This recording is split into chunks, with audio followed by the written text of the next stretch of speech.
Hey guys, in this video I'm going to do a full comparison review between the Huawei Honor 4C smartphone, the budget one that I recently bought, versus my Sony Xperia 4. It is also a budget from Sony, so it's going to be a fun comparison to do. So first of all, I'm going to just point out the price of both phones. The Xperia E4 is a little bit cheaper. It's like about 15,000 rupees in Pakistan, while this one is available at about maybe 4 to 5,000 rupees expensive, which is 20,000, around 20,000 rupees. Yeah, they're pretty cheap phone, and Sony has a kind of like a bigger reputation as compared to Huawei. Has more good phones, and Huawei is also making good phones now. So let's just quickly solve this comparison. So first of all, in terms of the screen size, both have 5-inch screen, 720p HD resolution on both phones. No, 720p here, but here it's not 720p. It looks good, but it is around a random resolution, which you are not going to see that much on phones. Very few phones like Galaxy Grand Prime has. So it's like 540 by 960, and it's definitely don't look that bad at all. But yeah, the Honor 4C does feel that it has a little bit nice warm colors as compared to this one, and of course the difference is also visible in terms of sunlight and all that. So yeah, that was just the thing about the display, and both are pretty good as a phone. Both devices are not that much big. As far as the build quality is concerned, both will come with the plastic. So the plastic is of course the main material for the phones that are coming in budget, or you can say cheap. So both are made of plastic, and yeah, both have that cheap look. Both doesn't come with any pattern to hide that cheapness in plastic, but no. So you can see that if we talk about the this Sony Xperia E4 phone, which is cheap because it has a little bit less powered processor, probably a 32-bit MediaTek chipset, while this one is a little bit better. Well, not a little bit, it is a lot better, to be really honest. It is coming with a Huawei's homemade Kirin 620 octa-core chipset, which is really fast. I mean, you're not gonna see any lag in terms of daily performance on both phones, but of course if you look at the benchmarks and all that, you'll see a whole lot of difference there. And of course sometimes I do have noticed some lag and all that with this one, or of course if they give an update to the Xperia E4, they might gonna fix it. But yeah, it has that lag and all that. So yeah, performance wise, this is way beyond. So we do got 2 GB of RAM here versus 1 GB. That's also another reason that you should spend a little bit more money, because multitasking is a great thing on great important thing on Android. So you can see that both have their own UI. This is both phones are 4.4.4 KitKat, but has on skin on top. Sony's Timescape UI versus Huawei's Emotion UI. You can see that Emotion UI is just about the home screen. There's no basic app drawer like the way we have here.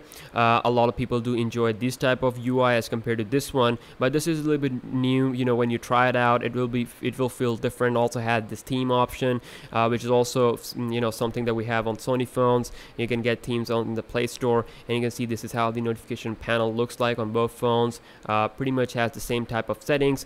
If we check out the full settings on the Xperia E4, you can see that we do got power management option, where you can enable the auto stamina mode. Just like that, we have some things on the 4C.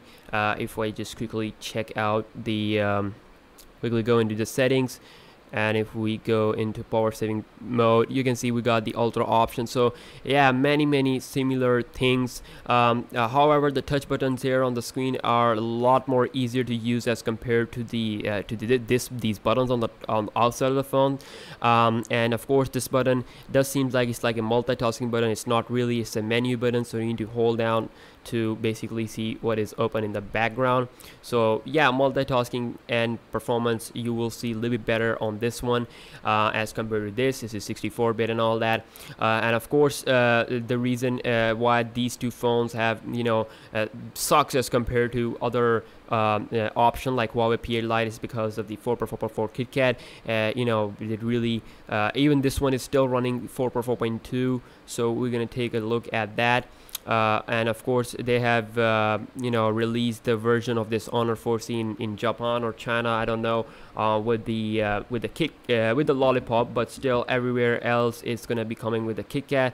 And we got the same thing here. If we go here into settings, then about phone section, and it's gonna be around 4x4.4 KitKat. But yeah, of course, if you're buying these two phones, you have that, you know, budget thing on your mind, so you'll get the absolute things for what you pay. So if we talk about the camera on both phones, this is 13 megapixel camera, way better than the camera on the E4G. So definitely that's one thing to say. So what the hell? Oops, it was accidentally open up the front camera. But anyways, the camera here on the Xperia E4 is really horrible. I mean, it has that you know, it has that 5 megapixel camera. They should have put like a little bit better camera, but still, and I'm not sure that if it's gonna be able to record a 1080p video. I'm not sure if I can go here into the manual options, and if you can check out the video mode, and here we can check the settings here. Yeah, it can record 1080p HD video, but still you can see it's 5 megapixel. It is not that bad for the price you're paying. Actually, it's like 5,000 more or less, or maybe 6,000. But yeah, you know, if you spend a little bit more money, you will get something good.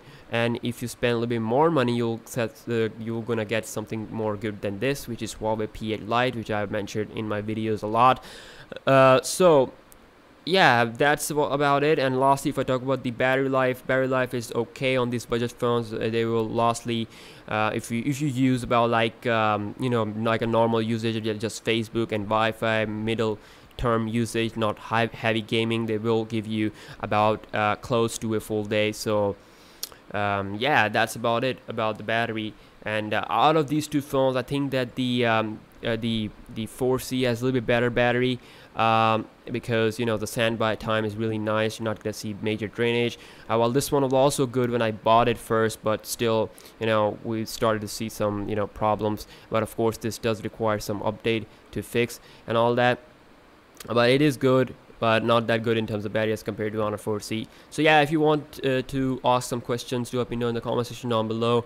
And of course, if you want me to do some specific video for you guys, let me know, and I'll see you guys in the next one. Peace out.